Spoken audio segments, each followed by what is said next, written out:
என்னதான் வந்து ஆட்டோ டெபிட்னு ஒரு விஷயம் இருந்தாலும் ஆட்டோ பே அப்படின்னு ஒரு விஷயம் இருக்கு. நிறைய பேருக்கு நிறைய விஷயங்கள் தெரிய மாட்டேதுன்னு சொல்றாங்க. அது ஆட்டோ பேன்றது எவ்வளவு டேஞ்சரஸான ஒண்ணு. வீடியோ பார்க்குற யாரா வேணாலும் இருக்கட்டும், உங்க கூகுளில் ஜிபேல போயிட்டு உங்களை ஆட்டோ பே போய் பார்த்தீங்கன்னா இன்னொரு டேட்லேருந்து 25 வருஷம் 30 வருஷம் வரைக்குமே உங்களுக்கு ஆட்டோ பே போட்டிருப்பாங்க. அட மேம், நான் போட்டிருக்கிறது 3 ஜனவரி 2026. ஆனா இப்ப எனக்கு அந்த டியூ, அதாவது ஆட்டோ பே ஆகிட்டு இருக்குது 31 டிசம்பர் 2036. 10 வருஷத்துக்கு போட்டிருக்காங்க. நான் இதை கேன்சல் பண்ணல அப்படின்னா அப்ப என்ன ஆகும் எனக்கு? ஆமா. ஸோ ஆட்டோ பேங்கிறது வந்து நீங்க எப்போதுமே நீங்க ஒரு சர்வீஸ் ஆக்டிவேட் பண்ணிட்டீங்கன்னா ஒரே ஒரு சொல்யூஷன் வந்து இந்த விஷயம் வந்து ஆட்டோ பே ஆட்டோ டெபிட் இருக்குல்ல, இதை வந்து நீங்க பார்த்த கேஸ் ஏதாவது ரொம்ப உங்களுக்கு நீங்க பார்த்தது ரொம்ப அஃபெக்ட் ஆன யாராவது இருக்காங்க? ஆமா. அவங்களுடைய கன்சர்ன் பேங்க் எந்த பேங்க்ல இருந்து அமௌண்ட் போயிட்டு இருக்கோ அந்த பேங்க்கை வந்து டம்மி அக்கௌண்ட்டை மாற்ற சொல்றோம் ஃபர்ஸ்ட். ஸோ பணம் இருந்தால் தானே நீ எடுப்ப. பணமே இல்லை என்ன பண்ணணும்னு பார்த்தீங்கன்னா டிஸ்ஓனர் பண்ண ஆரம்பிச்சிட்டாங்க. எவ்ரி டைம் வந்து டிஸ்ஓனர் அவங்க எந்த பணம் வாங்கல, வெறும் சர்வீஸ்க்கு. இப்போது புதிய அறிமுகம் ஆச்சி ஹோட்டல் சாம்பார் 50 கிராம் ரூபாய் 20 மட்டுமே. என்னதான் வந்து ஆட்டோ டெபிட்னு ஒரு விஷயம் இருந்தாலும் ஆட்டோ பே அப்படின்னு ஒரு விஷயம் இருக்கு. இது நம்ம நார்மலா யூஸ் பண்ற கூகுள் பே, போன் பே, அதுல வந்து இந்த ஆட்டோ பே அப்படின்ற ஒரு விஷயத்தின் மூலமா நிறைய பேருக்கு நிறைய விஷயங்கள் தெரிய மாட்டேதுன்னு சொல்றாங்க. அது ஆட்டோ பேன்றது எவ்வளவு டேஞ்சரஸான ஒண்ணு. இது வந்து ஆட்டோ பே வந்து இப்போ நிறைய பேர் நான் பேசி பார்க்க கூட கிடையாது. த மோஸ்ட் டேஞ்சரஸ் திங் வந்து ஆட்டோ பே தான். இத வீடியோ பார்க்குற யாரா வேணாலும் இருக்கட்டும், உங்க கூகுளில் ஜிபேல போயிட்டு உங்களை ஆட்டோ பே போய் பார்த்தீங்கன்னா இன்னொரு டேட்லேருந்து 25 வருஷம் 30 வருஷம் வரைக்குமே உங்களுக்கு ஆட்டோ பே போட்டிருப்பாங்க. அவ்வளவு வருஷம் நீங்க ஆட்டோ பே நீங்க யாரோட போனா இருக்கட்டும் நீங்க ஓபன் பண்ணி பாருங்களேன், யாருக்காச்சும் இது இல்லாம இருக்குமான்னு பாருங்களேன். இதான் சீரியஸ் கன்சர்னான ஒரு விஷயம். அட மேம், நான் போட்டிருக்கிறது 3 ஜனவரி 2026. ஆனா இப்ப எனக்கு அந்த டியூ, அதாவது ஆட்டோ பே ஆகிட்டு இருக்குது 31 டிசம்பர் 2036. 10 வருஷத்துக்கு போட்டிருக்காங்க. நான் இதை கேன்சல் பண்ணல அப்படின்னா அப்ப என்ன ஆகும் எனக்கு? ஆமா, இது வந்து எப்படின்னா காமன் மேல பயங்கரமா அஃபெக்ட் பண்ணும். ஒரு 10 ஆட்டோ பே போட்டீங்கன்னு வச்சுக்கோங்களேன், நீங்க ஒரு எல்லாத்தையுமே ஆட்டோ பே கேட்க ஆரம்பிச்சிட்டாங்க. நீங்க ஒரு சர்வீஸ் எடுத்தீங்கன்னா XRY பேங்க் இருக்கு அப்படின்னா நீங்க ஒரு சர்வீஸ்க்கு அப்ரோச் பண்ணுவீங்க. அவங்க ஓகேன்னு சொல்லுவாங்க, அது லீகலாவே மேண்டேட் பண்ணிடுறாங்க. அவங்க நம்மளால குவெஸ்டினே பண்ண முடியாது.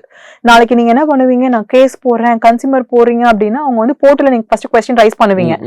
அவங்க இவன் பேசி சரி பண்ணிடுவான். அதுக்கப்புறம் நீங்க கேஸ் போல அலைஞ்சிட்டே இருக்கிற மாதிரி தான் இருக்கும்.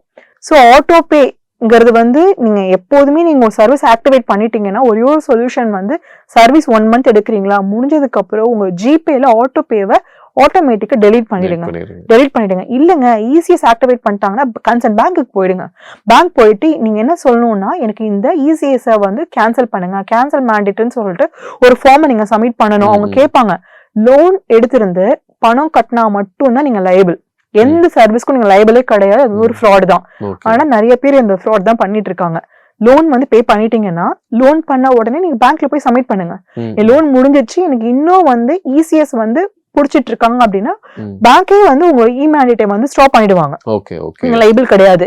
இந்த மாதிரி நீங்க உள்ள போனதுக்கு அப்புறம் பேங்க் கிட்ட போய் நீங்க கன்சர்ன் ரெக்வெஸ்ட் மேனேஜரை பார்த்துட்டு எனக்கு ஒரு ரெக்வெஸ்ட் லெட்டர் கொடுத்தீங்கன்னா அவங்களே உங்களோட இசிஎஸ் வந்து கேன்சல் பண்ணிடுவாங்க. நீங்க இசிஎஸ் வந்து நீங்க பணமே வாங்காம கூட இசிஎஸ் வந்து சர்வீஸ் ஆக்டிவேட் ஆனா கூட உங்க சிபில் வந்து அஃபெக்ட் தான் ஆகும். அதனால வந்து இது ரொம்ப ரொம்ப கன்சர்னான விஷயம். இன்னைக்கு ஒரு 200 பார்க்க மாட்டீங்க, 25 வருஷம் 200 போனா எவ்வளவுன்னு பாத்துக்கோங்க. ஆமா. அண்ட் இந்த விஷயம் வந்து ஆட்டோ பே ஆட்டோ டெபிட் இருக்குல்ல, இதை வந்து நீங்க பார்த்த கேஸ் ஏதாவது ரொம்ப உங்களுக்கு நீங்க பார்த்தது ரொம்ப அஃபெக்ட் ஆன யாராவது இருக்காங்க? ஆமா, எனக்கு தெரிஞ்ச ஒரு கிளைண்ட் வந்திருந்தாங்க. அவங்க வந்து ஒரு லீடு, இப்போ வீட்ல இருந்து இப்போ ஊர்ல இருக்கவங்களுக்கு இன்னார்னு எல்லாருமே தெரியும்.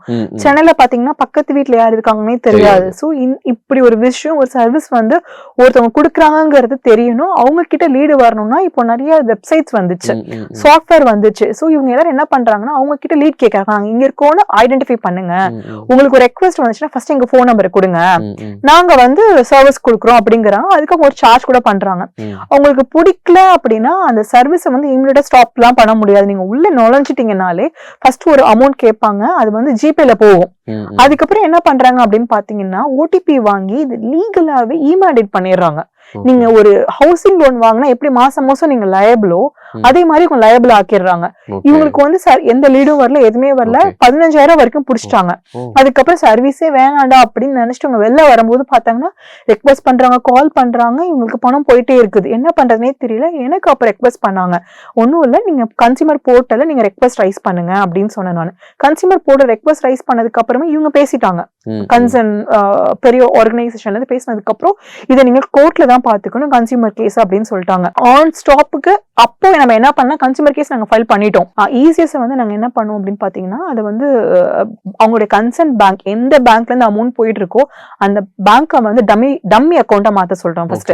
சோ பணம் இருந்தா தானே நீ எடுப்ப, பணமே இல்லை என்ன பண்ணணும்னு பாத்தீங்கன்னா டிஸ்ஓனர் பண்ண ஆரம்பிச்சிட்டாங்க. எவ்ரி டைம் வந்து டிஸ்ஓனர் ஆகும். எந்த பணம் வாங்கல, வெறும் சர்வீஸ்க்கு. டிஸ்ஓனர் ஆனதுக்கு அப்புறம் கன்சர்ன் பேங்க்ல வந்து அவங்க எழுதி கொடுத்துட்டு அக்கௌண்ட்டே க்ளோஸ் பண்ணிட்டாங்க. அவங்க வந்து 20 years யூஸ் பண்ணிட்டு இருந்த அக்கௌண்ட் இந்த ஒரு விஷயத்துக்காக 0 nil பண்ணிட்டு அவங்க வெளில வந்துட்டாங்க. சோ இது வந்து தெரிஞ்சதுனால அவங்க பண்ணிட்டாங்க. அதுக்கப்புறம் வந்து எத்தனை வருஷத்துக்கு இமெயில் சொன்னா கஸ்டமர் கேர்ல ரெஸ்பான்ஸ் கிடையாது. பேங்க்ல போய் மெயில் பண்ணதுக்கு அப்புறம் பேங்க்ல இருந்து மெயில் வருது, 25 வருஷம் 2056 வரைக்கும் உங்களுக்கு ஆக்டிவேட் பண்ணிருக்காங்க அப்படின்னு சொல்லிட்டு. அந்த கம்பெனி 2056 வரைக்கும் இருக்குமான்னு தெரியல. சோ இது வந்து நிறைய ஆட்டோ பேல கரண்டா போயிட்டே இருக்கிற ஒரு சீரியஸான விஷயம். இப்போ நீங்க இத பாக்குறவங்க உங்க போன்ல ஆட்டோ பேமெண்ட்டை மட்டும் பாத்தீங்கன்னா ஆல்மோஸ்ட் 80% to 70% இதுக்குள்ள இருப்பாங்க. இப்ப நீங்க சொல்றது போல தேடி பிடிச்சி அது எல்லாத்தையும் வந்து க்ளோஸ் பண்றது நல்லதுன்னு நினைக்கிறேன்ல. Okay, thank you so much ma'am. நிறைய விஷயங்கள் எங்களுக்கு வந்து ஆட்டோ பே பத்தியும் சொல்லியிருக்கிறீங்க. ரொம்ப நன்றிகள் மேம். அடுத்து ஒரு நல்ல டாபிக்ல உங்களை சந்திக்கிறேன் மேம். நன்றி. Thank you so much sir. என்னதான் வந்து ஆட்டோ டெபிட்னு ஒரு விஷயம் இருந்தாலும் ஆட்டோ பே அப்படின்னு ஒரு விஷயம் இருக்கு. நிறைய பேருக்கு நிறைய விஷயங்கள் தெரிய மாட்டேதுன்னு சொல்றாங்க. அது ஆட்டோ பேன்றது எவ்வளவு டேஞ்சரஸான ஒண்ணு.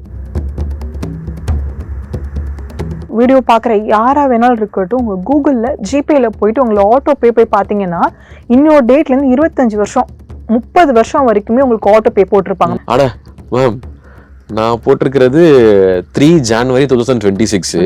ஆனா இப்ப எனக்கு அந்த டியூ, அதாவது ஆட்டோ பே ஆகிட்டு இருக்குது 31 December 2036. 10 வருஷத்துக்கு போட்டிருக்காங்க. நான் இதை கேன்சல் பண்ணல அப்படின்னா அப்ப என்ன ஆகும் எனக்கு? ஆமா,